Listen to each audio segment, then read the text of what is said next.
ആയിട്ട് ഞങ്ങളിത് പറഞ്ഞില്ലെങ്കിൽ കുറ്റക്കാരല്ലയോ? തീർച്ചയായിട്ടും പ്രിയപ്പെട്ട, അതുകൊണ്ട് നിങ്ങൾ യേശുക്രിസ്തുവിനെ രക്ഷകനും കർത്താവും ദൈവമായിട്ട് അംഗീകരിച്ച് അവന് വേണ്ടി നിങ്ങളെ തന്നെ സമർപ്പിച്ച് അവന്റെ ഇഷ്ടം ചെയ്യുന്നുവെങ്കിൽ, അങ്ങനെ വിശ്വസിക്കുന്നവർ ഒന്നിച്ചു ചേർന്ന് കർത്താവിനെ മഹത്വപ്പെടുത്തിക്കൊണ്ട് കാത്തിരിക്കുന്നുവെങ്കിൽ എന്താ നമുക്ക് കിട്ടുന്ന ഭാഗ്യം എന്ന് അറിയാമോ?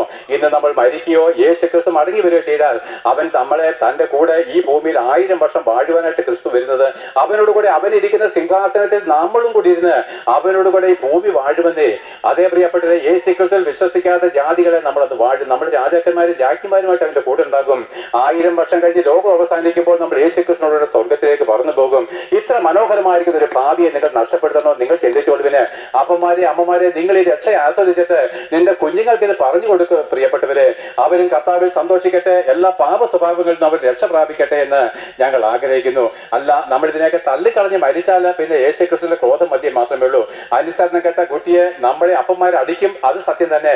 എന്നാൽ പാപത്തിന്റെ ശമ്പളം മരണമാണ്. ഭൂമിയിൽ കിട്ടിയ അസുലഭമായിരിക്കുന്ന അവസരം നിങ്ങൾ ഉപയോഗിക്കാതെ, നിങ്ങൾ മനം തിരിയാതെ, നിങ്ങൾ പാപമോചനം നേടാതെ, ക്രിസ്തുവിനെ സ്നേഹിക്കാതെ മറ്റുള്ളവരെ സ്നേഹിച്ചാണ് മരിക്കുന്നെങ്കിൽ ലോകാവസാന ദിവസമുണ്ട്. മരിച്ചവരായിരിക്കും നിങ്ങൾ ഒന്ന് ഉയർത്തെഴുന്നേക്കുന്ന ദിവസമുണ്ട്.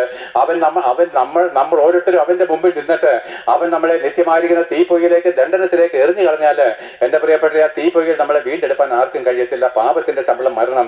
എന്നാൽ ഇന്നെന്ന് പറഞ്ഞ ദിവസം നിങ്ങൾക്ക് മാനസാന്തരപ്പെടാൻ കഴിയുമെങ്കിൽ നമ്മുടെ എല്ലാ പാപങ്ങളും പോക്കി അവൻ നമ്മളെ ശുദ്ധീകരിക്കും. പ്രിയപ്പെട്ട